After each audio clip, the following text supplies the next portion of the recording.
अलमट्टी धरणाची उंची वाढवण्यासाठी जललवादाने परवानगी दिली आहे। अलमट्टी धरणाच्या उंची वाढवण्यासंदर्भात कोणत्याच राज्याचा विरोध नाहीये।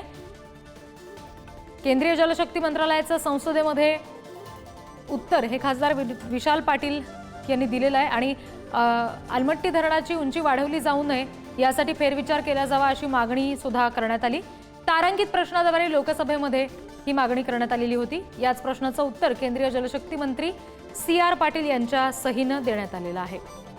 याच्यामध्ये अलमट्टी धरणाची उंची वाढवण्यास जललवादाने मान्यता दिली आहे। राजकारणाचा रंग द्यायचा प्रयत्न करतात आणि म्हणून हा प्रश्न विचारल्यावर आम्हाला अपेक्षित होतं की कदाचित महाराष्ट्र शासनाने ह्याबद्दल तक्रारी नोंदवल्या असतील। स्वतः त्यांच्याच पक्षाच्या मंत्र्यांकडून उत्तर येते की अशी कुठलीही तक्रार त्यांनी नोंदवलेली नाही। आता कधी नोंदवली नाही, निकाल लागल्यानंतर त्यांचं म्हणणं लवादाचा निर्णय झालेला आहे। लवादाचा निर्णय झाल्यावर तक्रार लवादाचा निर्णय उंची वाढायला मान्यता दिल्यानंतरचा विषय लवादाचा निर्णय झाल्यानंतर कोणी तक्रार केलेली नाही आणि आता आपण म्हणतो ते बंद करते। कर्नाटकमध्ये आम्हाला लवादाचा निर्णय आहे, पुन्हा तक्रार नाही म्हणून आम्ही वाढवतोय। आणखी तपशील आपण घेणार आहोत। प्रतिनिधी शिवाजी काळे सध्या आपल्याशी जोडले गेलेले आहेत त्यांच्याकडून। शिवाजी, अलमट्टीचं जर उंची वाढवली गेली तर निश्चित सांगली आणि कोल्हापूरची विशेषतः शेती सुद्धा बाधित होण्याची शक्यता आहे। या संदर्भात नेमकं काय सांगता येईल? महाराष्ट्राकडून याबाबत काही प्रयत्न केले जाऊ शकतात का? खरं तर पाहिलं तर 2016 आणि 2019ला याची सगळा उंची वाढवण्याच्या अगोदरच याचा फटका सातारापासून सांगली आणि कोल्हापूर या भागाला बसताना आपण पाहिला होता। मोठा फटका बसला, शेती त्याचबरोबर जीवितहानी, वित्तहानी मोठ्या प्रमाणात झाल्याचं आपल्याला पाहायला मिळालं होतं। मात्र या संदर्भामध्ये एक ब्रिजेश कुमार लवाद जो आहे त्यांनी असं म्हटलं होतं की 5 मीटरने उंची जी आहे ती वाढवली जाऊ शकते। 219 पासून 224 मीटर ही उंची केली जाऊ शकते आणि 200 TMC पर्यंत पाणी जे आहे साठवलं जाऊ शकतं। आता हे लवादाचं प्रकरण कधी गेलं होतं तर या संदर्भामध्ये पूर्वी महाराष्ट्र सरकारने विरोध केल्यानंतर हे प्रकरण लवादाकडे गेलं होतं। त्यानंतर कुठलाही विरोध झालेला नाहीये असं विशाल पाटील यांना दिलेल्या उत्तरात म्हटलेलं आहे। खरं जर पाहिलं तर महाराष्ट्राला याचा निश्चितपणे फटका बसतो। 5 मीटर उंची वाढवली जाणार आहे। आणि शिवाजी, तुम्हाला थोडंसं थांबवते। सध्या हसन मुश्रीफ आपल्याशी जोडले गेलेले आहेत, त्यांच्याशी या संदर्भात आपण बोलणार आहोत। सर, अलमट्टीची उंची वाढवण्यासंदर्भात आता केंद्रीय जलशक्ती मंत्रालयाचं आपण संसदेतलं उत्तर ऐकलं। काय नेमकं आपल्याला वाटतं? सांगली कोल्हापूरमधला एकंदरीतच सगळ्या जनजीवनावर याचा परिणाम होईल, शेतीवर विशेषतः परिणाम होईल?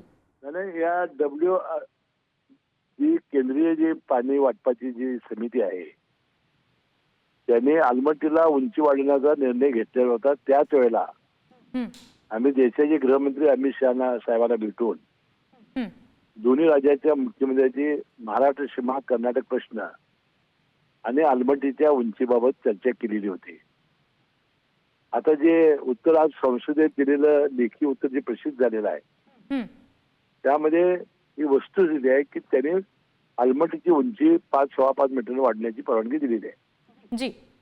आता अनेक वेळेला आपण सांगितलं आहे की एवढी उंची वाढली कोल्हापूर जिल्हा आणि सांगली जिल्हा हे अनेक शहरं आणि अनेक भाग हे पाण्याखाली जाणार आहेत आणि प्रचंड ही नुकसान शेतकऱ्यांचं होणार आहे। आता जेव्हा मुख्यमंत्री परवा नांदणीच्या पंचकल्याण पूजेला आले जैन समाजाच्या, त्यावेळेला सुद्धा हा विषय राजू शेट्टीने आणि राजेंद्र पाटील यड्रावकरने तिथे काढला होता आणि CM साहेब म्हणाले होते, मुख्यमंत्री देवेंद्र फडणवीस साहेब, पुन्हा एकदा दिल्लीला जाऊन आपण केंद्रीय जे जलशक्ती मंत्री आहेत CR पाटील साहेब यांना भेटून किंवा याला उच्च पातळीवर जाऊन हे गांभीर्य त्यांच्यामध्ये पुन्हा एकदा लक्षात आणून देण्याची आवश्यकता आहे आणि कोणत्याही परिस्थितीत अलमट्टीची उंची वाढवता येणार नाही अशी भूमिका राज्य शासनाने घेतली आहे।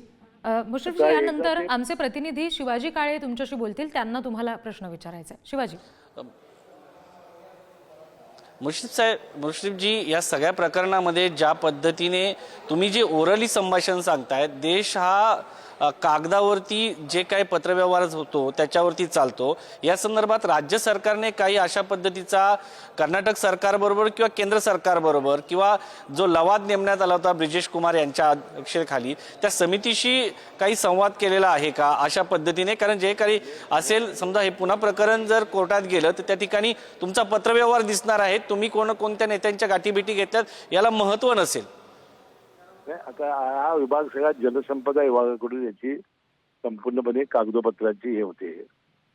आता मला माहिती घ्यावी लागेल की आपल्याला जर सांगायचं असेल तर कधी कधी महाराष्ट्र शासनानं आमच्या विभागांना ही तक्रार दाखल केली, त्याची मी माहिती घेऊन तुम्हाला सविस्तरपणे देईन माहिती. आज कने जलसंपदा विभागानं पण या सगळ्या तुम्ही म्हणताय संदर्भामध्ये तसे काय, हा बोला. बोला तुम्ही बोला. नाही, याची जलसंपदा विभागानं हा बोला तुम्ही तुमचं उत्तर पूर्ण. याबद्दल तक्रारी ज्या केलेल्या होत्या जी. आणि याबद्दल आमच्या भावना अनेक वेळा आम्ही ज्या व्यक्त केलेल्या आहेत हं. ते तारीखवार मी पहिल्यांदा जाहीर करीन नंतर, असं मी म्हणालो. आणि आता याबद्दल सुद्धा पुन्हा आता उद्या आम्ही जाणार आहोत मंत्रिमंडळात. मी बैठकीत पुन्हा चर्चा काढेन आणि मुख्यमंत्र्यांचं कडे हे गांभीर्य लक्षात मी आणून देईन आणि पुन्हा एकदा आपण दिल्लीमध्ये जाऊन ही आलमट्टीची उंची वाढण्याचे जे कर्नाटक सरकारचे प्रयत्न जे आहेत ते आणून कसे पाडता येईल असा आम्ही प्रयत्न करू. जी. माझं झालं. मुश्रीफजी, धन्यवाद. ही सगळी सविस्तर प्रतिक्रिया आपण पुढारी न्यूजला दिलीत यासाठी.